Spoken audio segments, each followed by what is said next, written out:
Fala, torcedor do Vascão. Vamos para mais um vídeo exclusivo de notícias do Vasco. Antes, já se inscreva no canal e deixe seu like, para ficar por dentro de todas as novidades do seu clube de coração.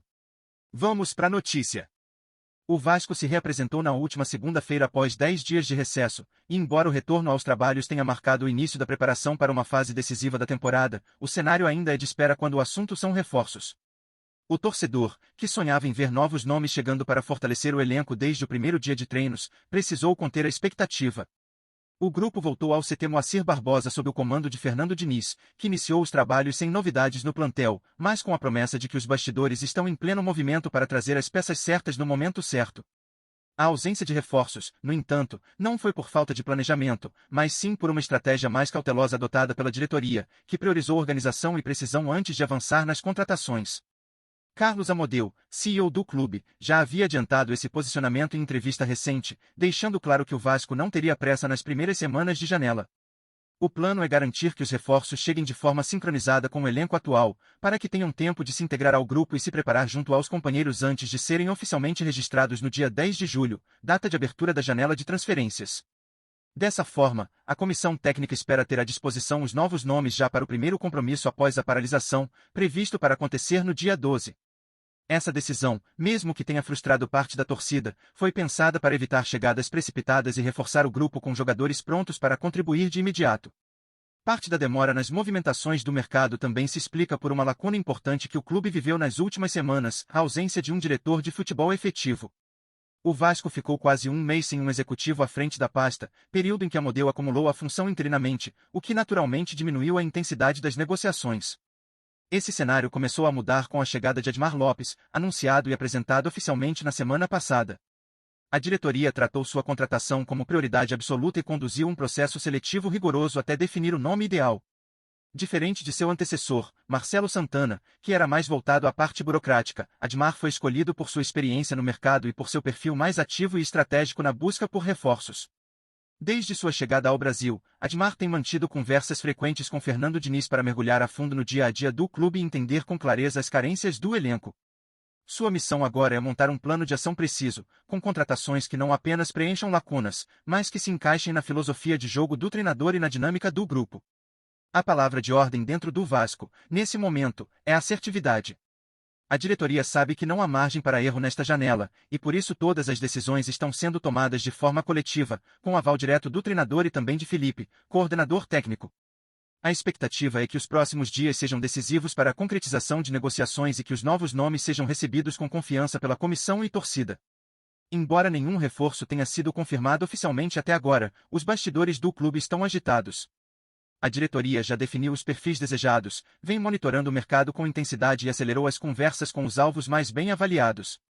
O torcedor, que acompanha com ansiedade cada movimentação, espera que as promessas feitas até aqui se convertam em contratações que realmente façam a diferença. O momento é de paciência, mas também de expectativa.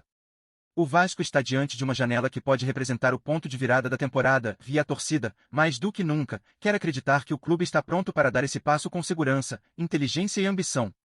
O que se vê hoje em São Januário é um cenário distante daquilo que por muitos anos representou a essência do clube. O bom futebol do Vasco, aquele que envolvia, que impunha respeito e que carregava a identidade de um time vibrante, parece ter perdido a vida diante da frieza que tomou conta da instituição. Em campo, a equipe não demonstra mais a mesma alma, a mesma intensidade ou qualquer traço da tradição que a fez gigante. A bola já não rola com confiança, o jogo já não flui com naturalidade, e o torcedor, que sempre foi combustível, agora observa um espetáculo esvaziado de emoção. Não se trata apenas de uma fase ruim, mas de uma ruptura clara com aquilo que, por tanto tempo, fez do Vasco um protagonista temido e admirado. O distanciamento entre a arquibancada e o que se vê no gramado só aumenta. O clube segue em meio a discursos calculados, decisões lentas e planos que raramente se traduzem em ação, enquanto o futebol segue perdendo sua vitalidade. O que um dia foi sinônimo de entrega, ousadia e amor à camisa, hoje parece engessado por burocracias e por uma gestão que insiste em apagar a chama do que restava da identidade vascaína. A ausência de respostas claras, a falta de movimentação decisiva e o sumiço de qualquer sinal de encantamento fazem parecer que o bom futebol do Vasco não está apenas adormecido, mas enterrado. E o mais doloroso é que, ao redor desse vazio, cresce uma frieza perigosa, como se aceitar essa morte silenciosa fosse parte natural do processo. Mas não é. O que está morrendo não é apenas um estilo de jogo, é a essência de uma história que sempre resistiu, mesmo nos seus dias mais sombrios. A morte do bom futebol do Vasco não aconteceu de uma vez.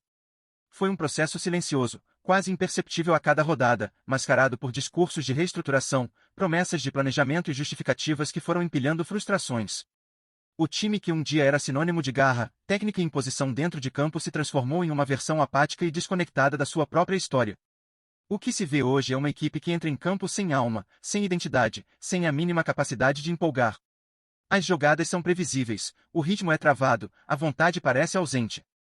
O futebol, que sempre foi uma extensão da paixão do torcedor, perdeu o brilho e se transformou em um reflexo frio de um clube que parece ter esquecido o que significa jogar com dignidade e intensidade. A grandeza construída ao longo de décadas hoje vive apenas na memória, enquanto a realidade insiste em mostrar um time que caminha sem direção, sem emoção, e o mais preocupante, sem reação. Do lado de fora, a torcida sente o peso desse luto. Ela continua presente, cobrando, apoiando, esperando por um renascimento que nunca chega. Mas o que recebe em troca são atuações vazias, gestões hesitantes e decisões que não dialogam com a essência do clube. A morte do bom futebol vascaíno não é apenas técnica, é espiritual. É a quebra de um elo entre o campo e a arquibancada, entre o presente e tudo que já foi construído com suor e orgulho. O Vasco sempre foi mais do que um time, foi um símbolo de resistência, de superação, de paixão. E quando esse espírito desaparece, o futebol se torna apenas um ritual mecânico, sem alma, sem verdade. A ausência de encantamento, de coragem e de identidade não pode mais ser vista como algo passageiro. Já não se trata de uma fase, mas de uma ferida profunda que só será curada quando o clube tiver coragem de reencontrar o seu verdadeiro significado dentro das quatro linhas. Antes de continuarmos, te pedimos que deixe seu like e ative as notificações no canal para não perder nenhuma novidade exclusiva do Vascão. Continuando. Torcedor vascaíno, esse é o momento de você falar o que pensa, com a alma, com o coração, com a paixão que só quem carrega o clube no peito entende. Diante de um futebol que perdeu sua essência, de atuações que já não empolgam e de decisões que parecem cada vez mais distantes das arquibancadas, a sua opinião é mais necessária do que nunca. Você acredita que o clube ainda tem forças para resgatar sua identidade? Que existe uma saída para esse vazio que tomou conta do campo e apagou o brilho de uma história tão grandiosa?